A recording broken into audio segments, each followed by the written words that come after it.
Okay, here's a basic concept to set up a ragdoll.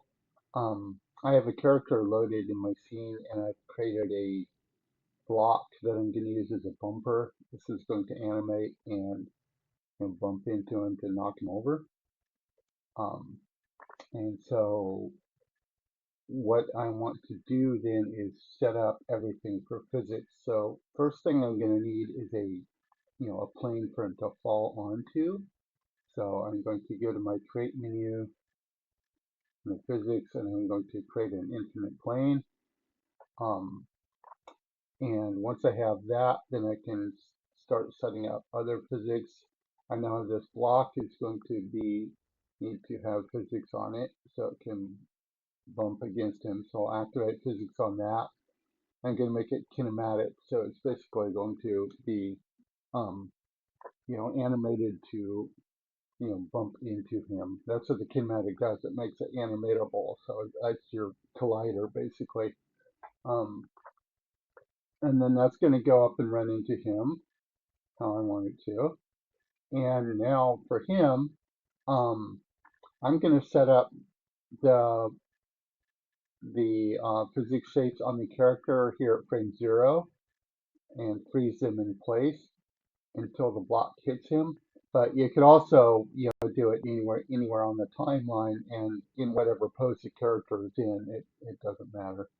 Um, so I'll start here and let me zoom in on the character so I can start setting things up here.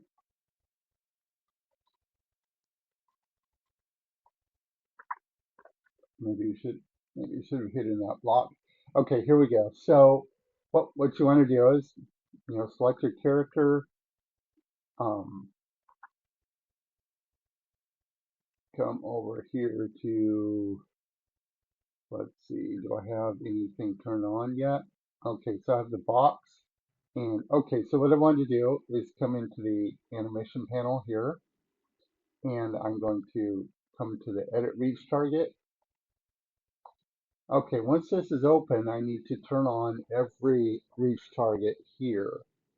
So basically what you want to do is select the reach target you want, and you can't control or shift multi-select on these, so you have to do them one at a time. And then all you have to do is come over here and create dummy. And it's going to warn you that they're not visible right now because dummies are hidden normally. So go ahead and click OK. You can tell it's been added. Um, what I'm going to do is press Control D on my keyboard to show the dummies. And you'll see it's now showing that plane and it's showing the dummy here. So now I'm just going to go on through and create some more dummies.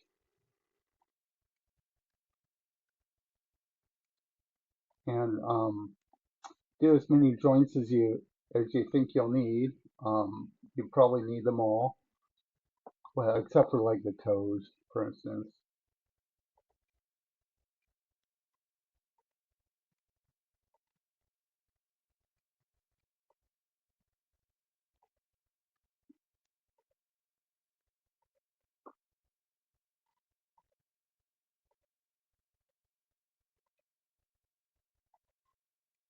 Okay, so I'm not going to do the toes, and so I'm going to go ahead and close that panel.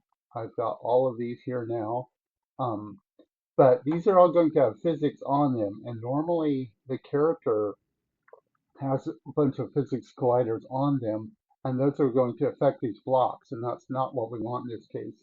So I need to come into my attributes tab and come down to the collision shape, and I'm just going to turn that off. So your character cannot have active physics on it for this particular solution.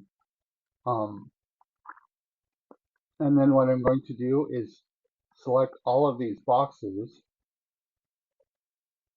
I'll just do that in my scene manager here. On this one, you can shift and multi-select or control and multi-select. Okay, so now I'm going to go into my physics tab here, activate physics, and I want to set this one to frozen um, because otherwise it's going to fall. They're going to fall with physics as soon as they hit play. but I don't want them to move until they get, affected by this collider that I'm bumping into them. So I'll set those auto frozen. I'm probably going to want a little bit of friction on here, I'm guessing. So I'll bump that up a little bit. That might be too high, but we'll see. Um, and maybe a tiny bit of damping as well. You'll have to play with these. If you drag the window out, then it gives you a much longer slider you can work with, or you can just type numbers directly in the box as well. Um, so now that I have these all set up with physics, and my scene ready to animate for this to hit him, let's see if we can get a little better view so we can see what's going to happen here. Um, and then let me turn my grid off. Okay, so now I'm going to go ahead and hit play, and you can see it's bashed into the character there. Let me zoom a little further out. And basically, so what's happening is the block comes and hits all of those blocks there, and then they're going to, you know, then suddenly be affected by physics from that frozen, unfreezing, and they all fall to the ground, and they have some force with them because they were hit.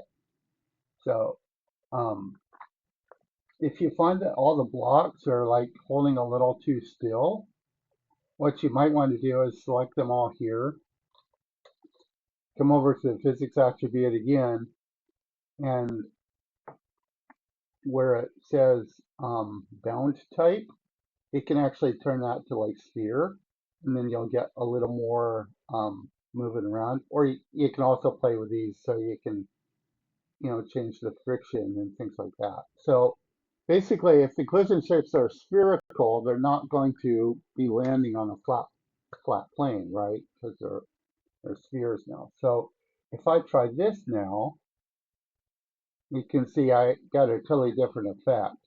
Um, because these spheres are going to roll around. The actual collision shape here, the collision bound type, is different than the actual representation here of this little cube. So in this case, it looks like I would want the, maybe friction and damping up higher if I was going to do that. Let's see what that does. That was a little too high, but anyway, so you can play with those differently. That's a basic idea of how you can set up a ragdoll system. So, and if you need to create um, those shapes when you're at a different keyframe, then what you can do is, so I have all these selected, I can go back, let's say I can go back into my reach targets,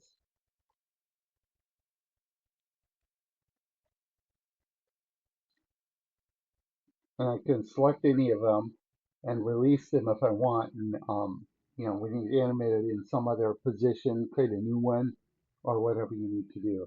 Okay, good luck. Hope that's helpful.